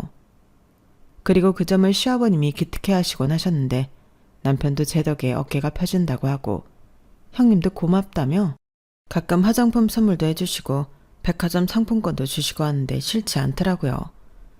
그리고 결혼하고 3년 만에 아이가 생겼는데요. 그때 처음으로 힘들어서 못한다고 했다가 불벼락을 맞은 적이 있었어요. 뭐? 꼴랑 애 하나 가진 거 가지고 힘들다고 하는 거야? 나는 애 넷을 낳고 키웠어. 어디서 하나 가지고 앓는 소리를 해. 너 참말 말고 와서 내가 시키는 거 다 해놔라. 이렇게 말을 하는데 그때는 좀 서운하긴 했죠. 당신 어머니 진짜 너무하신 거 아니야? 내가 일부러 거짓말하는 것도 아니고 정말 애기 때문에 힘들어서 그러는 건데. 그래, 우리 엄마가 너무했다. 내가 대신 사과할게. 근데 우리 엄마가 편하게 생각하는 사람이 자기밖에 없잖아. 우리 엄마가 성격이 원래 그래. 그건 자기도 알지. 표현하는 방법을 모르지. 우리 엄마 우리 식구 중에 자기 제일 좋아해. 좋아하긴 무슨, 나만 부려먹는데. 내가 다른 날은 그냥 다 참고 이해하려고 노력하는데 오늘은 아니야. 내가 오죽 힘들면 회사까지 쉬었겠냐고. 어머니 진짜 너무하셔. 아유, 우리 착한 마누라. 오늘은 정말 화 많이 났나 보네. 알겠어. 내가 다음에 우리 집에 가면 엄마한테 한 소리 할게. 나 믿지? 첫 아이를 임신했을 때 남편은 그래도 눈 가리고 아웅한다고 저런 말을 하긴 했어요. 그리고 바보처럼 저 말에 홀랑 속아 마음이 풀어지던 저였는데 당연히 남편의 약속은 그때뿐이었어요. 하지만 그렇다고 그걸 걸고 넘어져 싸우고 싶은 마음은 또 없었는데 그렇게 첫째 딸을 낳고 서툰 육아를 하느라 정신이 없었어요. 그리고 11개월 만에 둘째를 임신하게 되었는데 그때부터 너무 힘들었죠. 제가 둘째 출산하기 전까지 회사를 다녔거든요. 그러니 애 낳을 뱃속에 넣고 또 돌도 안 된 딸을 케어해야 했잖아요. 그때 친정엄마가 도와주시지 않았다면 너무 막막한 상황이었죠. 그때 너무 감사하고 또 죄송했던 게 친정엄마가 저희 딸을 돌봐주시느라 하던 일을 그만두셨거든요. 물론 저희 딸 봐주시는 수고비는 드렸지만 애를 본다는 게 돈을 억만금을 받는 게 아닌 이상 편하고 좋은 일은 아니었죠. 하지만 저희 엄마를 손녀를 돌본다는 기쁨에 힘든 것도 마다하지 않으셨는데요. 제가 드렸던 수고비도 결국은 당신이 쓰지 않고 저희 아이 케어하는 데 쓰시고 저희 반찬해 주시고 그렇게 다 쓰셨어요. 그리고 시어머니는 저희 엄마가 제가 힘들어서 도와주시는 걸 뻔히 알면서도 뻑하면 시집 왔으면 출가 외인인데 집에 너무 친정엄마 들락날락하게 하는 거 아니다. 너는 너 편하려고 네 엄마 부르는 거지만 우리 아들은 불편하지. 라며 저더러 친정엄마 도움을 받지 말라고 하셨는데요. 그럼 당신이 해주실 것도 아니면서 하시나 마나한 소리를 하셨어요. 실질적인 방법이나 대안책을 일러주셨다면 모르겠지만 그냥 무조건 하지 말라고만 하시니 그땐 저도 그 말씀을 따를 수 없었죠. 그리고 그때는 남편이 나서서 아이씨, 엄마가 장모님 대신 우리 애 봐줄 거야? 그럴 거 아니면 아무 소리 하지 마. 라고 하니 넘어가 졌는데 저희 시어머니는 추호도 애를 봐줄 생각이 없는 분이셨어요. 오죽하면 당신 자식 넷이 전부 손자 손녀를 낳았음에도 하나에도 봐주지 않으셨는데 그런 양반이 자기 자식 넷은 또 어찌 키웠나 참 의아할 일이었죠. 그리고 저는 둘째 아들을 낳고 어쩔 수 없이 회사를 그만두게 되었는데요. 연년생을 도저히 저 엄마에게 부탁할 수가 없었어요. 그리고 그때 남편도 이건 아닌 것 같다며 저에게 회사를 그만두라고 했는데 첫 직장이자 마지막 직장이었기에 회사를 나오던 날 저도 울고 사장님도 울고 온 직원이 다 눈물바다였네요. 애들 좀 키워놓고 복직해. 기다릴 테니까. 알겠지? 이렇게 사장님이 말만이라도 감사한 이야기도 해주셨는데 어찌 그러겠어요. 제 자리는 벌써 후임으로 어린 직원을 뽑은 상황이었고 저는 그날 이후 전업주부가 되었죠. 그리고 살림에 두 아이의 육아에 회사를 가지 않아도 정신없어 죽겠는데 시어머니는 옳다구나. 제가 회사를 그만두니 저를 무슨 5분 대기조쯤으로 아시는 것 같더군요. 예, 서연이 엄마야. 너 시장 가서 소 꼬리뼈 좀 사와서 푹 구워라. 날 추워지니 사골국 좀 먹자. 네? 어머니, 근데 제가 지금은 좀 어려운데요. 서연이가 독감에 걸렸어요. 뭐라고? 너는 엄마라는 애가 정신이 있어 없어? 집에서 하는 일이 애 보는 것밖에 없는데 독감에 걸리게 했다고? 아, 못 살아. 알았다. 괜히 우리 집에 와서 옮기지 말고 너는 집에 처박혀 있어. 왜 하필이면 지금 독감에 걸리고 지랄이야? 사골국 끓여놓고 걸리면 얼마나 좋아.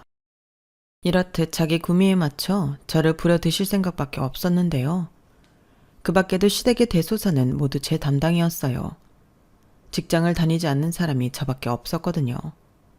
게다가 시어머니는 제가 편하다며 모든 일을 저에게 몰빵해 주셨고 그로 인해 다른 식구들은 제 덕을 보는 셈이었어요.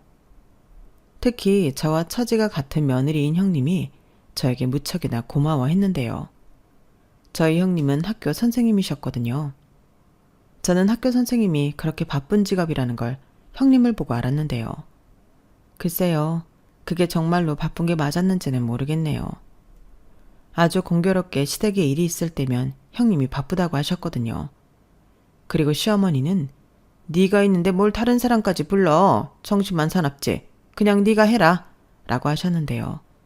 나중엔 정말 다 제가 전부 담당하게 되었어요. 가끔은 내가 시댁 전담 비서이자 하녀인가 싶을 정도로 모든 식구들이 저를 의지하는데 생뚱맞게 남편은 자기가 장남도 아니면서 집에 가면 자기 기가 좀 사는 것 같다고 좋아하더라고요. 그리고 저는 또 그놈의 착한 아이병이 발동해 이왕 하는 거 잘해서 칭찬받고 싶다는 한심한 생각을 했는데요. 틈틈이 반찬도 만들어 갖다 놓고 힘드실 것 같은 집안일은 제가 나서서 해결해 드렸죠. 그리고 두 분 병원 가실 일 있으면 제가 예약부터 운전까지 모든 편의를 봐드렸는데 그럴 때면 시아버님은 고맙다고 하셨지만 시어머니는 당연하게 받아들이셨어요. 그리고 그런 마음 때문인지 시어머니는 날이 가면 갈수록 히스테리가 장난이 아니었는데요. 이게 웃긴 게 하도 그러니까 나중에 그냥 그러려니 넘길 수 있는 지경까지 오르게 되더군요. 오죽하면 다들 저더러 저런 시어머니를 어떻게 감당하냐고 할 정도였는데 그런 소리를 들으면 제가 좀 대단한 것 같은 기분도 들었어요. 지금 생각하면 그렇게라도 사람들한테 또 가족들에게 인정받고 싶은 욕구가 있었던 것 같은데 뭐 결국은 전부 쓰잘데기 없는 짓이었죠. 그리고 그걸 깨닫게 되는 날이 운명처럼 찾아왔는데 그때를 생각하면 저는 가슴에 큰 돌을 얹은 것처럼 마음이 매우 무거워요. 저희 엄마가 저희 첫째 봐주시고 제가 직장을 그만둘 즈음 위암 판정을 받으셨거든요. 그것도 림프절까지 전이가 된 3기 말이었는데 의사 선생님도 그동안 아프지 않았냐고 많이 놀라시더라고요. 하지만 평소 참는 거 하나는 미련하게 잘하던 친정엄마는 그때그때마다 소화제와 진통제를 먹었다고 얘기했고 그런 잘못된 행동은 병을 키우고 말았어요. 결국 이제 좀 편하게 쉬엄쉬엄 살아볼까 하던 그 시점에서 덜컥 병을 알게 되었는데 그날은 저도 저희 친정 가족들도 날벼락을 맞은 날이었어요. 그리고 서둘러 수술을 하긴 했지만 암세포를 전부 제거하긴 어려웠고 건강을 회복하시면 항암을 진행하기로 했는데 항암으로 가기까지가 참 힘들더군요. 연세 때문인지 수술로 떨어진 면역력이 좀처럼 좋아지지 않았거든요. 게다가 설상가산으로 제거하지 못한 암세포가 엄마의 몸 곳곳에 다시 빠르게 퍼지기 시작했는데 너무 급성이라 병원에서도 마음의 준비를 하라고 하셨죠. 가난해서 고생만 한 우리 엄마. 저는 엄마를 생각하면 너무 마음이 아팠어요. 그건 제 하나뿐인 형제인 오빠도 마찬가지였을 텐데 저희 남매는 아빠가 없었거든요. 제가 3살인가? 불미스러운 일로 하루아침에 고인이 되셨는데 저는 아빠에 대한 기억도 잘 없었죠. 대신 아빠 목까지 열심히 단 엄마의 모습은 늘 짠했는데 그래서 엄마에게 걱정시키지 않는 착한 딸이 되어주고 싶었어요. 오빠도 사내아이 치고는 철이 빨리 들어 사고라는 걸 쳐본 적이 없었거든요. 그런 엄마인데 이제 고작 환갑을 넘긴 나이에 암이라니. 저는 엄마 인생이 너무 불쌍했어요. 그래서 기적이 일어나길 기도하며 엄마의 간병을 자처했죠. 그러자 처음에 남편은 이해해 주는 듯 우리 아이들 케어는 자기가 하겠다고 했는데 그게 일주일도 가지 못했어요. 안 하던 걸 하려니 힘들다는 거였죠. 거기에 시어머니까지 간병인을 쓰면 되지 뭐하러 거기에 쓸데없이 붙어있냐? 너도 참 답답하다 라며 핀잔을 주시는데 이 사람들이 자기 일 아니라고 너무하네 그런 생각이 들더군요. 그리고 오늘 내일 하는 엄마 옆에서 한시도 떨어지고 싶지 않았는데요. 올케 언니가 교대로 병간호를 하자고 했지만 제가 괜찮다고 했어요. 올케 언니도 직장 생활을 하고 무엇보다 저희 엄마가 며느리 고생시키는 걸 누구보다 원치 않으시니 제가 하겠다 자처한 부분도 있었는데 그걸 알고 남편이 불만이 이만저만이 아니었어요. 사람이 왜 그렇게 융통성이 없어? 원래 김병에 효자 없는 거야. 형님네서 교대로 하자고 했다며. 나 참, 나는 그것도 어이가 없네. 원래는 거기서 전담해야 하는 거 아닌가? 형님이 그 집 장남이잖아. 자기는 출가 외인이고. 출가 외인은 뭐 자식 아니야? 그리고 내가 그러고 싶다고 했어. 오빠도 늦게까지 일하고 올케 언니도 직장 다니잖아. 그리고 엄마 전이 속도가 너무 빠르다고 하니까 내가 불안해서 엄마 옆에 계속 있고 싶은 거라고. 아무리 며느리가 잘해도 자식만큼 하겠어? 자기도 우리 엄마 봐서 알잖아. 통통했던 엄마 팔다리 좀 봐. 삐쩍 마른 거 안 보여? 그래서 앞으로도 계속 병원에만 붙어있겠다고? 그럼 나는? 자기 뭐? 내가 짬짬이 집에 가서 먹을 거 다 해놓고 빨래면 청소도 다 하는데 있는 거 꺼내서 먹는 것도 못해? 애들 좀 챙기는 게 뭐가 그렇게 힘들다고. 우리 애들 이제 고학년이잖아. 고학년은 뭐 엄마 손 안 필요해? 나도 힘들어. 애가 둘이잖아. 얼마나 찡찡거리는 줄 알아? 애들이 당신만 찾고 우리 엄마도 당신만 찾고 결국엔 그거였네. 왜 당신 어머니가 뭐라고 해? 애들은 어리니까 그렇다고 쳐. 근데 어머니는 왜 나만 찾는 건데? 어머니 정말 이럴 때면 너무하신 것 같아. 우리 엄마가 많이 아프잖아. 그런데 어쩜 이러셔? 아 몰라. 하루 이틀이야 이해한다고 하고 넘어가지. 이게 언제 끝날 줄 알고 계속 이러냐고. 들어보니까 오래 투병하는 사람도 많다고 하는데 너무 막막하잖아. 그럼 몇 년이고 장모님 간호를 자기 혼자 다 할 거야? 그래, 내가 다 할 거다. 남편은 다른 사람도 아니고 장모인데 저렇게 골골거리며 투병 생활을 오래 하면 자기랑 자기 집이 불편하다며 입이 대빨 나왔어요. 그러니 저는 그런 남편의 태도가 서운하지 않을 수가 없었는데요. 그러다 시어머니 생신날이 다가왔어요. 시어머니는 제가 병원에만 붙어있으니 자기 생신상도 못 차려주는 안거 아니냐며 걸핏하면 저에게 전화를 걸어 닥달하고 시비를 거셨는데 나중에는 시어머니 이름만 핸드폰에 떠도 경기가 날 지경이더라고요. 그리고 저는 내심 이번에는 맏며느리인 형님이 나서주길 바라고 있었는데요. 기다리고 있으면 안 될 것 같아 제가 먼저 연락을 했죠. 그러자 형님은 자기도 저에게 연락을 할 참이었다며 반갑게 전화를 받으시더군요. 동서 얘기 들었어. 친정엄마 많이 안 좋으시다며? 어떡하냐? 그러게요. 솔직히 잘 모르겠어요. 수술을 했는데도 새로 전이도 많이 됐고 이젠 항암도 어렵다고 하는데 너무 무섭네요. 동서, 얘기만 들어도 너무 안쓰럽다.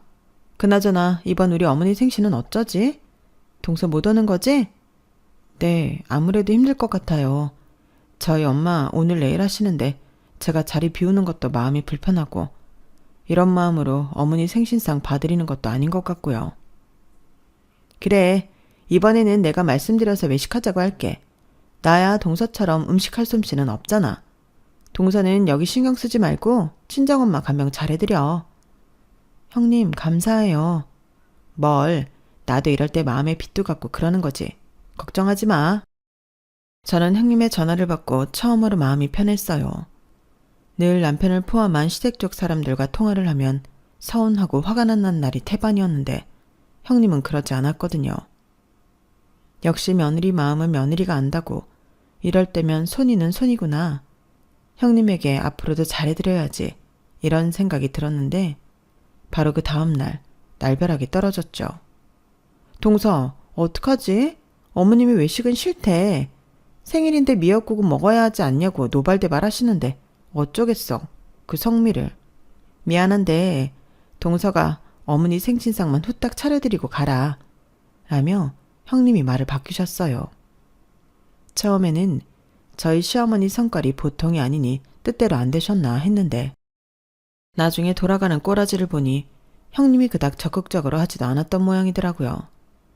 그러니까 그냥 하는 척만 하고 저에게 다시 넘긴 건데 그걸 알았을 때는 제 속에서 부글부글 용암이 끓었어요. 그리고 시어머니는 얘, 너 진짜 웃긴다. 그렇게 친정만 챙길 거면 뭐하러 시집을 왔어? 왜 내 아들만 생고생을 시키는데? 니네 오빠랑 옳게 있잖아. 지들이 힘들면 간병인이라도 붙여야지. 왜 너한테만 의지를 하는데? 염치도 없는 것들. 그래서 너 정말 내 생일도 쌩까려고 하는 거야? 네가 그랬다며. 이번 생일은 외식하라고. 네가 뭔데? 내 1년에 한 번 있는 생일을 외식하라고 하냐? 나 바깥 음식 조미료 덩어리라 싫어하는 거 몰라? 참말 말고 그날은 빼. 무슨 일이 있어도 빼. 알겠어? 라며 선 넘는 말도 서슴없이 했는데 그놈의 생일이 뭐라고 사람을 이렇게 쥐잡듯 잡는 건지 저는 그제야 내가 이놈의 집구석의 종이었다는 걸 깨달았어요.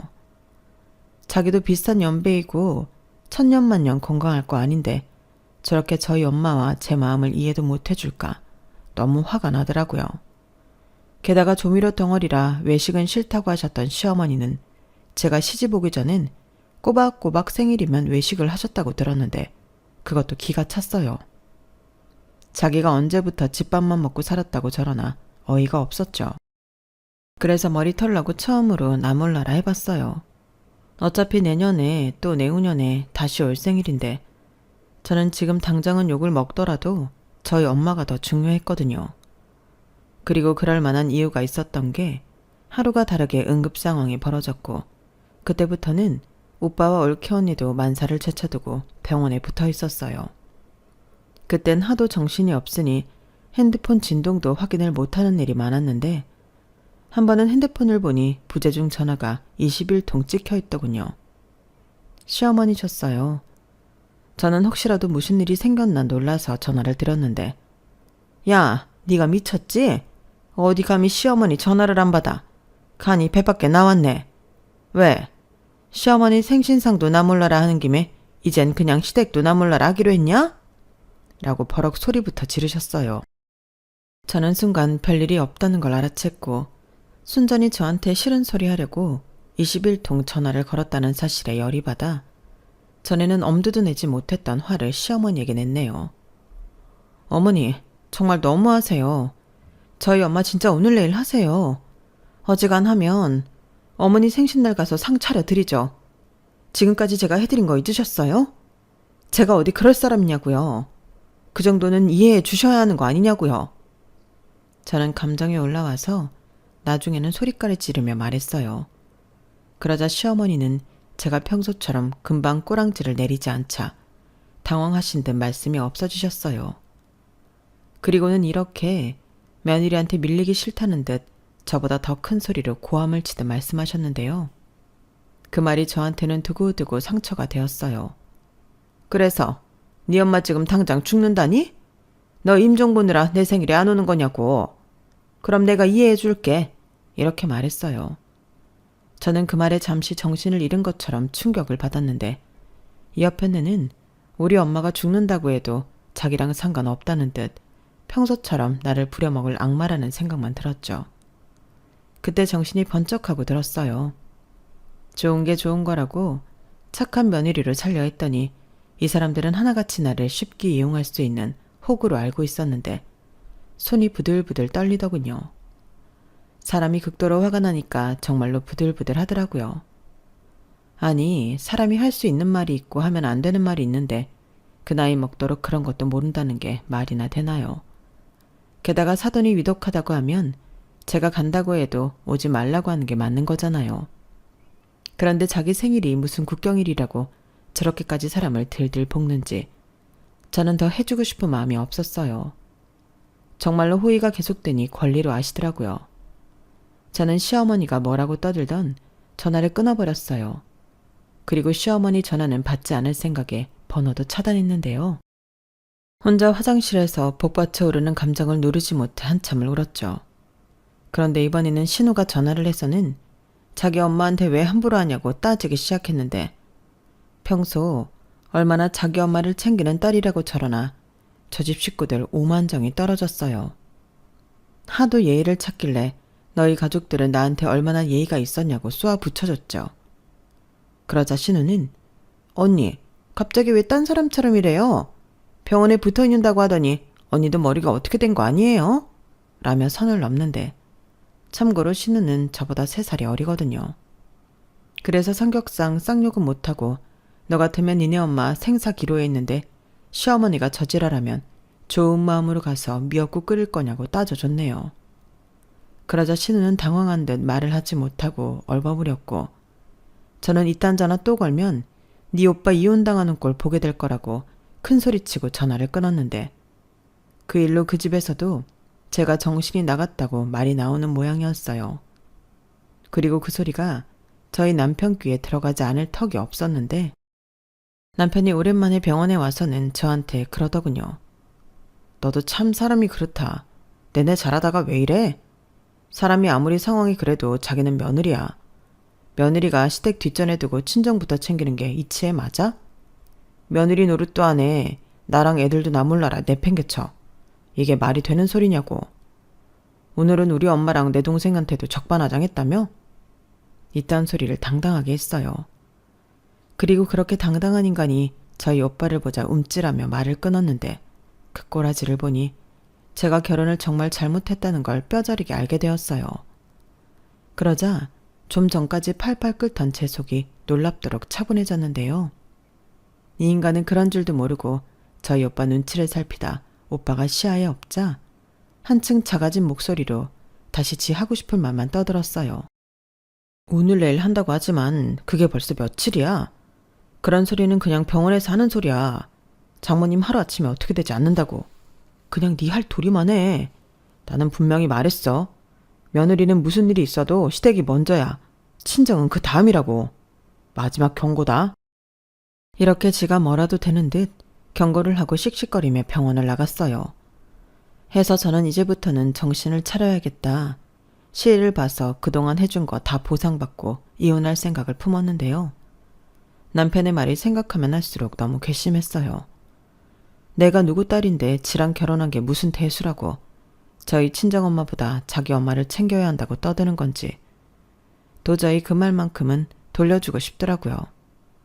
그때 올케 언니 붙들고 난생 처음 하소연도 해봤어요. 그러자 올케 언니는 어떻게 그렇게 살았냐며 하고 싶으면 당장 이혼하라고 자기가 도울 거 있으면 적극적으로 돕겠다고 했는데 그래서 시어머니 생신날 자리를 비우겠다고 얘기했어요. 그토록 식구들이 전부 노래하는 그 생일 미역국을 끓여주려고요. 물론 좋은 마음으로 하는 건 절대 아니었어요. 평생 이날이 생각나서 남은 인생 미역국은 쳐다도 보지 못하게 해줄 심상이었는데요. 그래서 시장에 나가서 급식실에서나 볼 법한 들통을 하나 샀죠.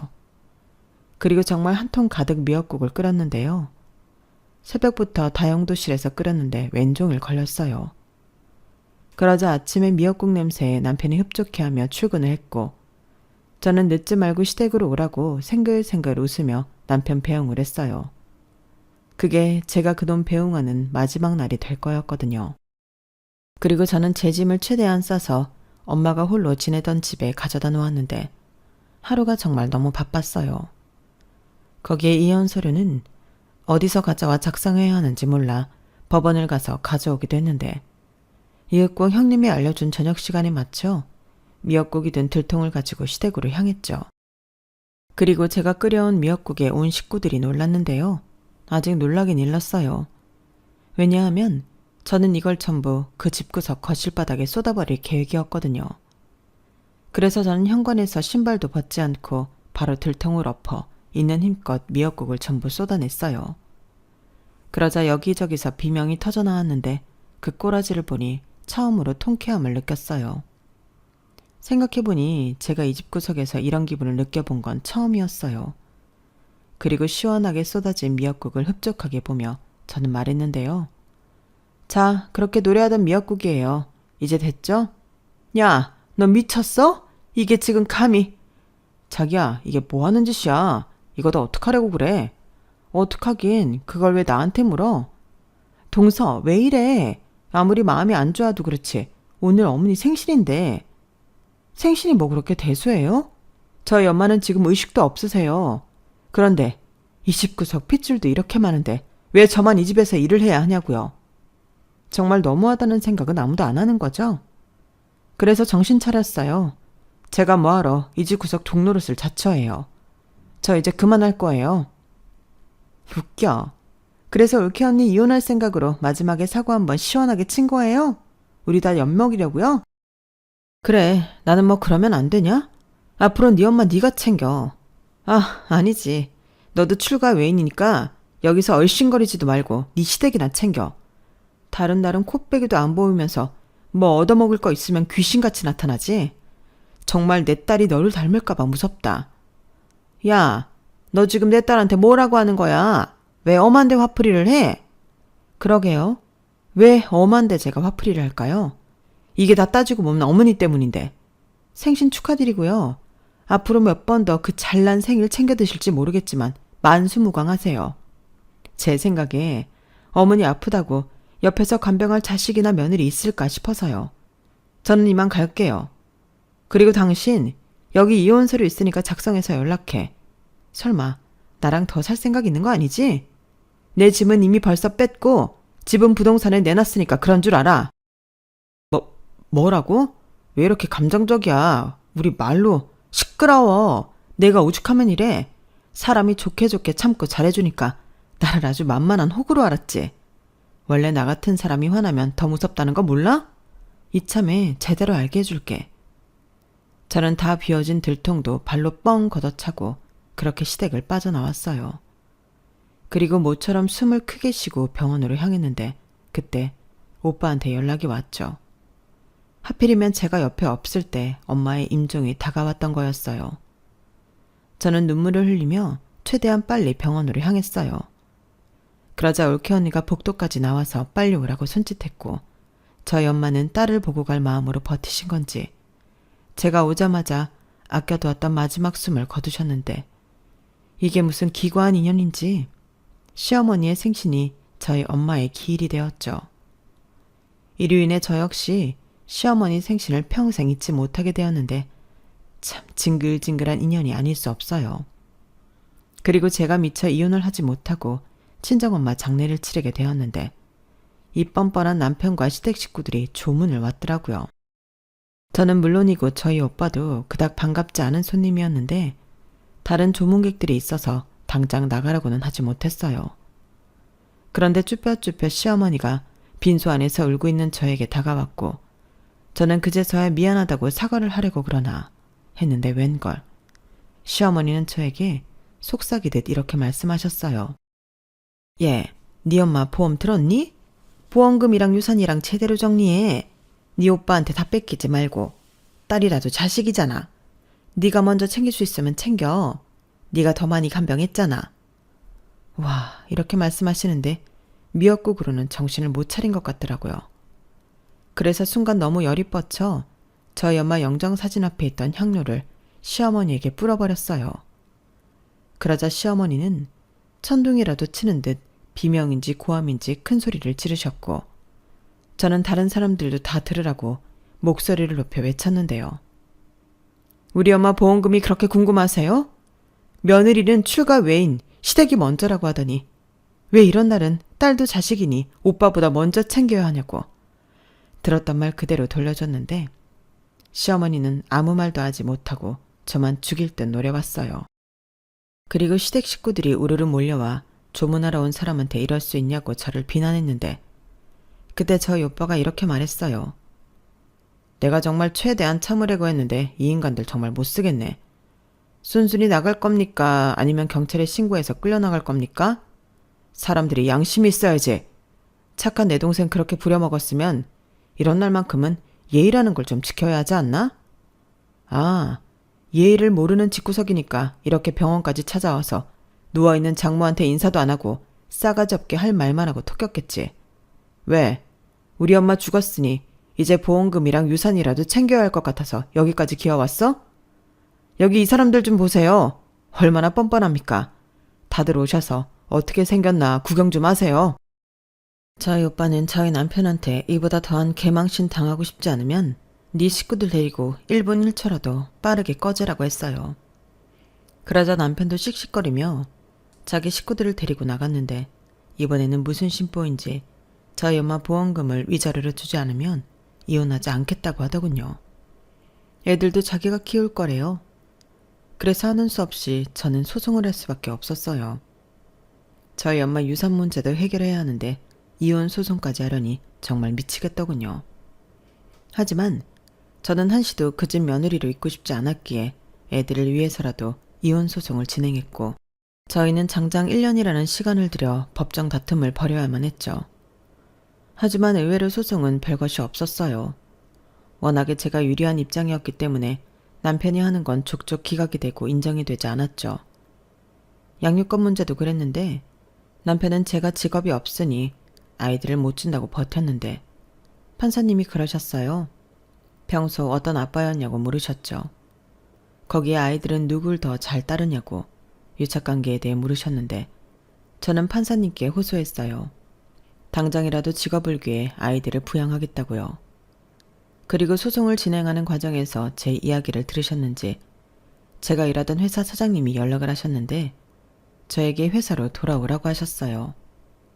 그러시면서 이런 일이 있으면 진작에 얘기를 하지 그랬냐며 안타까워 하셨는데 이렇게 저는 아이들 친권과 양육권도 생기게 되었죠.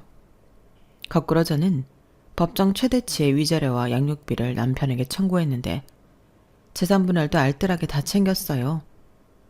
그러자 이럴 수는 없다고 자기가 너무 불리하지 않냐고 항소를 하는 남편 때문에 또 애를 먹었는데요. 참 끝까지 징글맞더군요. 또 한편으로는 보험금 욕심에 시어머니가 저를 회유하기도 했는데 제가 미쳤나요? 그 집을 다시 들어가게요. 저는 싫다고 바로 거절했어요. 그런데 이혼하는 과정에서 남편에게 저 모르는 빚이 있다는 걸 알게 되었고 호기심에 코인으로 고생을 하는 모양이었는데요. 그 사실을 알았을 때는 속으로 쾌재를 불렀네요. 저랑은 상관없는 빚이잖아요. 그리고 저는 그것과 상관없이 받을 수 있는 건 모두 받아냈는데 처음엔 먹고 죽을 애 없다고 버티던 남편 놈 급여에 압류를 하겠다고 하자 바로 입금해 주더군요. 뭐 같이 살던 아파트 팔고 남은 돈도 있었으니 그렇게 저렇게 저한테 다 뱉은 것 같았어요. 결국 빈털터리가 된 남편은 자기 본가로 들어가게 되었는데 시어머니는 네가 그렇게 쫓겨나면 어쩌냐고 난리도 아니었다고 합니다. 그 말을 전해 들었을 때는 15년 묵은 채증이 내려가는 것 같았는데 저는 앞으로는 절대 착하게 살진 않으려고요.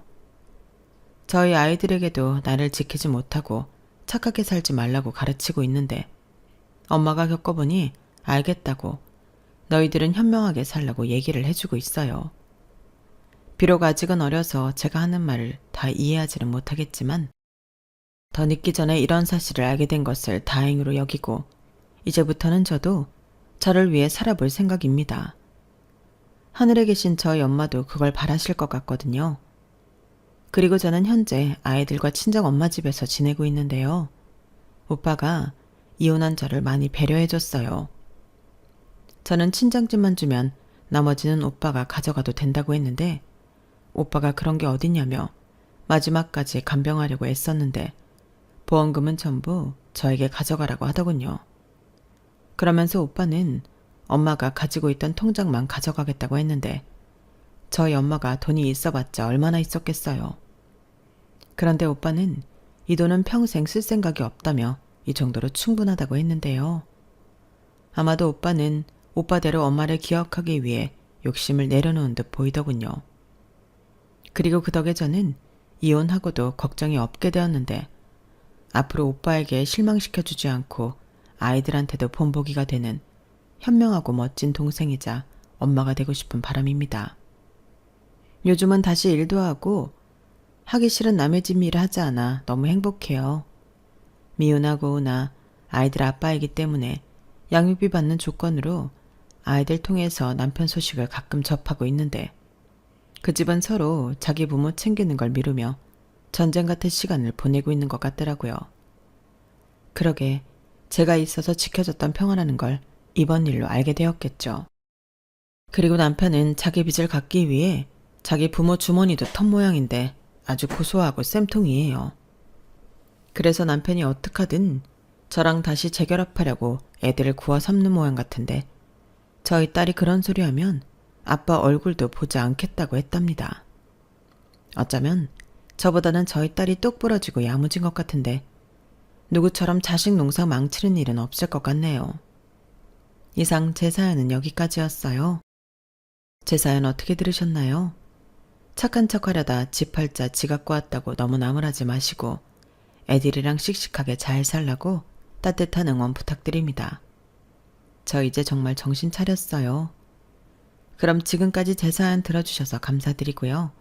여러분들 인생에도 늘 좋은 일만 가득하길 바라며 이만 물러가겠습니다. 안녕히 계세요. 여러분, 사연 댓글에 응원과 현명한 조언 부탁드려요. 좋아요와 구독은 저에게 큰 힘이 됩니다. 오늘도 좋은 일 가득하세요.